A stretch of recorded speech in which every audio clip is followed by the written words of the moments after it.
Structure कर रहे हो। लेकिन अपने अंदर एक ना एक कीड़ा है, अपने आप के अंदर एक ईगो है जिसको तुम समझा नहीं पा रहे हो। तुम्हें लगता है फियर है तो लॉट साइज कम कर दो। ट्रेड करना है तो दो ही रिजल्ट मिलेगा, या तो लॉस होगा या तो प्रॉफिट होगा। ऐसा तो है नहीं कि बीच का कुछ सॉल्यूशन निकलने वाला है या कुछ और ऑप्शन होगा। तो अब लॉस होने वाला है तो कितना लेना है और प्रॉफिट होने वाला है तो कितना लेना है। बात तो बस उतरो, इस गुदे से उतरो कि भाई मेरे अंदर इतना लॉस लेने का गुदा है, इसलिए इतने लॉट से मैं उतरा। गुदा नहीं है तो ट्रेडिंग छोड़ दो। डर की बात ही नहीं आती। समझ रहे हो, मेरे भी लॉसेस हुए हैं, बहुत सारी चीजों को फेस किया है, मेंटली डिस्टर्ब हुआ हूं, 5-5 6-6 दिन तक नहीं सोया। लेकिन इसने मेरे माइंड को इमोशनल लेस बना दिया है। वो पर्सनल लाइफ में भी इफेक्ट कर रहा है और ट्रेडिंग में भी। फर्क ही नहीं पड़ता। समझ रहे हो, इतना लॉस इतना फर्क ही नहीं पड़ता। तो ये बनने में टाइम लगेगा, लेकिन ट्रस्ट करो और बड़े ट्रेड पकड़ो। आप हफ्ते में कम से कम मान के चलो, अगर आप ट्रेड कर रहे हो तो 50-60 से ज्यादा ट्रेड कर चुके होंगे। तुम्हें एक ट्रेड की नीड थी। मैं तुम्हें लेक्चर में बता चुका हूँ कि सिर्फ एक हथौड़ा मारना है हफ्ते में, लेकिन तुम नहीं मारते।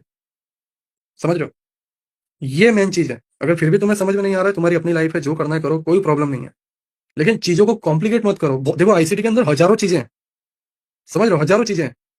तो तुम ही खुद फंस जाओगे। करना क्या है, तुम बस सीधी चीज है, एक डायरेक्शन कि हवा किस तरफ की है।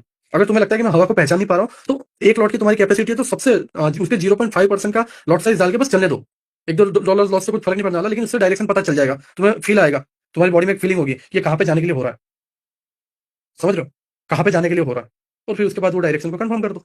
स्टार्टिंग में डायरेक्टली नहीं पकड़ पा रहे हो तो इस तरीके से पकड़ो, छोटे लॉट साइज से। अगर सक्सेस हुआ है तो सही डायरेक्शन मिल गया तो छोटा प्रॉफिट हो गया, अगर गलत हुआ तो छोटा ही लॉस होने वाला है। इससे डायरेक्शन की एक्सरसाइज होगी, ड्रिल बढ़ेगी तुम्हारी। समझ रहे हो, ये एक्सरसाइज है, बार बार करते रहना। कोई बड़ी चीज नहीं है। मैं अगेन बोल रहा हूँ, ये लास्ट टाइम बोल रहा हूँ। मैं समझा समझा के थक चुका हूँ। मुझे भी बुरा लगता है कि यार क्या बार बार बोल रहा है, इनको फर्क ही नहीं पड़ता तुझसे, तो क्या बार बार बोल रहा है। लेकिन फिर भी मैं बोल रहा हूँ लास्ट टाइम, ये लास्ट टाइम है कि चीजों को कॉम्प्लिकेट मत करो।